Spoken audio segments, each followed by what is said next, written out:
പ്രസവശേഷം ആൺകുട്ടിയാണ് എന്നുണ്ടെങ്കിലും പെൺകുട്ടിയാണ് എന്നുണ്ടെങ്കിലും കുഞ്ഞുങ്ങളെ എണ്ണ തേപ്പിച്ച് കുളിപ്പിക്കുന്നതിന് മുൻപായിട്ട് കുഞ്ഞുങ്ങളുടെ ബ്രസ്റ്റ് ഉടച്ച് തിരുമ്മി മസാജ് ചെയ്യണം എന്നുള്ളത് പറയുന്നത് പലരും കേട്ടിട്ടുണ്ടാവും. പലരും ചെയ്യുന്ന ഒരു കാര്യമായിരിക്കും. ഇങ്ങനെ ചെയ്യേണ്ടതുണ്ടോ, ഇങ്ങനെ ചെയ്തില്ല എന്നുണ്ടെങ്കിൽ കുഞ്ഞിൻ്റെ ബ്രസ്റ്റിൽ കല്ലിപ്പ് വരികയോ അല്ലെങ്കിൽ ഭാവിയിൽ കുഞ്ഞിൻ്റെ ബ്രസ്റ്റിൻ്റെ സൈസൊക്കെ വലുതാവുന്നതിന് ഇടയാക്കുമോ എന്നതിനെ കുറിച്ചൊക്കെ നോക്കാം ഇന്നത്തെ വീഡിയോയിൽ. ഞാൻ ഡോക്ടർ റിസ. എൻ്റെ ചാനൽ ആദ്യമായിട്ട് കാണുന്നവരാണെങ്കിൽ സബ്സ്ക്രൈബ് ചെയ്യാൻ മറക്കരുത്. അപ്പോൾ നമുക്ക് വീഡിയോയിലേക്ക് കടക്കാം. പ്രസവം കഴിഞ്ഞുള്ള മിക്ക അമ്മമാരും ശ്രദ്ധിച്ചിട്ടുള്ളൊരു കാര്യമായിരിക്കും, ചില കുഞ്ഞുങ്ങളിൽ ആൺകുട്ടിയാണ് എന്നുണ്ടെങ്കിലും പെൺകുട്ടിയാണ് എന്നുണ്ടെങ്കിലും അവരുടെ ബ്രസ്റ്റിൽ ചെറിയ രീതിയിലുള്ള സ്വെല്ലിങ് പോലെ അല്ലെങ്കിൽ ഒരു കല്ലിപ്പ് പോലെ നിങ്ങളുടെ ശ്രദ്ധയിൽപ്പെട്ടേക്കാം. ചില കുഞ്ഞുങ്ങളിൽ ചെറിയ രീതിയിലുള്ള ബ്രസ്റ്റിൽ വെള്ള നിറത്തിലുള്ള മിൽക്ക് പോലെയുള്ള ഡിസ്ചാർജും വരുന്നതായിട്ട് ശ്രദ്ധിച്ചിട്ടുണ്ടാവാം. ചില കുഞ്ഞുങ്ങളിൽ ബ്രസ്റ്റിൽ പ്രസ് ചെയ്യുന്ന സമയത്തായിരിക്കും ഈ ഒരു മിൽക്ക് പോലെയുള്ള ഡിസ്ചാർജ് കാണാറുള്ളത്. സാധാരണ എല്ലാ കുഞ്ഞുങ്ങളിലും കാണാത്തത് കൊണ്ട് തന്നെ നമ്മുടെ കുഞ്ഞിനെ ഇങ്ങനെ കാണുമ്പോൾ നമുക്കൊരു ടെൻഷൻ ഉണ്ടാക്കുന്ന ഒരു കാര്യം തന്നെയായിരിക്കും കുഞ്ഞിന്റെ ബ്രസ്റ്റിലുള്ള ചെറിയൊരു സ്വെല്ലിങ്ങും ചെറിയ രീതിയിലുള്ള ഒരു ഡിസ്ചാർജ് കാണുന്ന സമയത്ത്. അപ്പോൾ നമ്മൾ ആദ്യം തന്നെ മനസ്സിലാക്കേണ്ടത് എന്തുകൊണ്ടാണ് കുഞ്ഞുങ്ങളിൽ ഇങ്ങനെ ഉണ്ടാവുന്നത് എന്നാണ്. ഗർഭിണി ആയിരിക്കുന്ന സമയത്ത് തന്നെ നമ്മുടെ ശരീരത്തിൽ ഈസ്ട്രോജൻ ലെവൽ വളരെ കൂടുതലായിരിക്കും. ഒരു ഈസ്ട്രോജൻ ലെവൽ പ്ലാസന്റ വഴി കുഞ്ഞിലേക്കും ട്രാൻസ്ഫർ ആവുന്നുണ്ട്. അതുകൊണ്ട് തന്നെ ചില കുഞ്ഞുങ്ങളിൽ ഈ ഒരു ഈസ്ട്രോജൻ ലെവലിന്റെ അളവ് കൂടുതലായതുകൊണ്ട് തന്നെ പ്രസവശേഷം ആൺകുട്ടിയാണ് എന്നുണ്ടെങ്കിലും പെൺകുട്ടിയാണ് എന്നുണ്ടെങ്കിലും അവരുടെ ബ്രസ്റ്റിൽ ചെറിയ രീതിയിലുള്ള സ്വെല്ലിങ് അല്ലെങ്കിൽ ചെറിയ രീതിയിലുള്ള മിൽക്ക് പോലെയുള്ള ഡിസ്ചാർജ് ഉണ്ടാവുന്നതിന് കാരണമാവാറുണ്ട്. ഇത് തികച്ചും നോർമൽ ആയിട്ടുള്ള ഒരു കാര്യമാണ് എന്നാണ് നിങ്ങൾ മനസ്സിലാക്കേണ്ടത്.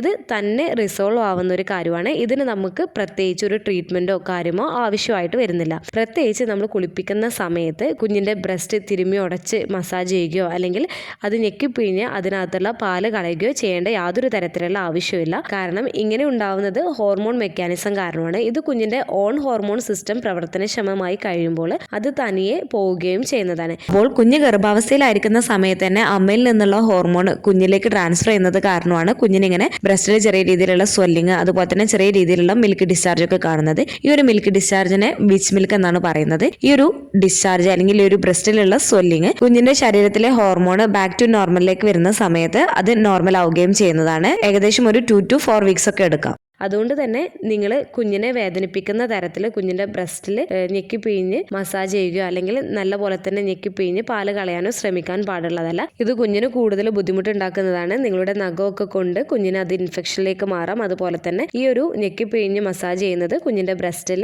നീര് വരുന്നതിനും അത് മാസ്റ്റൈറ്റിസ് ആവുന്നതിനും അതുപോലെ തന്നെ കുഞ്ഞിൻ്റെ ബ്രസ്റ്റിൽ ആപ്സിസ് ഒക്കെ ആയിട്ട് കുഞ്ഞിന് കൂടുതൽ ബുദ്ധിമുട്ടുണ്ടാക്കുന്നതിനൊക്കെ ഇടയാക്കുകയും ചെയ്യുന്നതാണ്. അതുകൊണ്ട് യാതൊരു തരത്തിലും കുഞ്ഞിൻ്റെ ബ്രസ്റ്റിൽ അമർത്തി തിരുമ്മി ഉടക്കാൻ പാടുള്ളതല്ല. ഇനിയിപ്പോൾ നിങ്ങളുടെ കുഞ്ഞിന്റെ ബ്രസ്റ്റിൽ സ്വെല്ലിംഗ് ഒക്കെ ഉണ്ട്, ആ ഒരു ബ്രസ്റ്റിന്റെ ഏരിയയിൽ റെഡ്നെസ് ഉണ്ട്, കുഞ്ഞിന് അവിടെ തൊടുന്ന സമയത്ത് കുഞ്ഞിന് വേദന അനുഭവപ്പെടുന്നുണ്ട്, കുഞ്ഞ് ഇറിറ്റേഷൻ കാണിക്കുന്നുണ്ട്, അതുപോലെ തന്നെ കുഞ്ഞിന് പനിയൊക്കെ അനുഭവപ്പെടുന്നുണ്ട് എന്നുണ്ടെങ്കിൽ തീർച്ചയായിട്ടും മറ്റ് റെമഡീസും കാര്യങ്ങളൊന്നും ഉപയോഗിക്കാണ്ട് നിങ്ങൾ ഡോക്ടറെ കാണിക്കുന്നതിന് വേണ്ടിയിട്ടും നിങ്ങൾ ശ്രദ്ധിക്കുകയും ചെയ്യേണ്ടതാണ്. അപ്പോൾ കുഞ്ഞിനെ എണ്ണ തേപ്പിച്ച് കുളിപ്പിക്കുന്ന സമയത്ത് കുഞ്ഞിനെ കംഫർട്ടബിൾ ആയിട്ടുള്ള ജെന്റിൽ ആയിട്ടുള്ള മസാജ് മാത്രമേ ചെയ്യാൻ പാടുള്ളൂ. ഈ ഒരു വീഡിയോ നിങ്ങൾക്ക് യൂസ്ഫുൾ ആയിട്ട് തോന്നിയിട്ടുണ്ടെങ്കിൽ മറ്റുള്ളവർക്കും കൂടെ ഷെയർ ചെയ്ത് കൊടുക്കുക. എന്തെങ്കിലും ഡൗട്ടുകൾ ഉണ്ടെങ്കിൽ കമന്റ് ആയിട്ട് ചോദിക്കാവുന്നതാണ്. അടുത്തൊരു വീഡിയോയിൽ കാണുന്നത് വരെ ബൈ.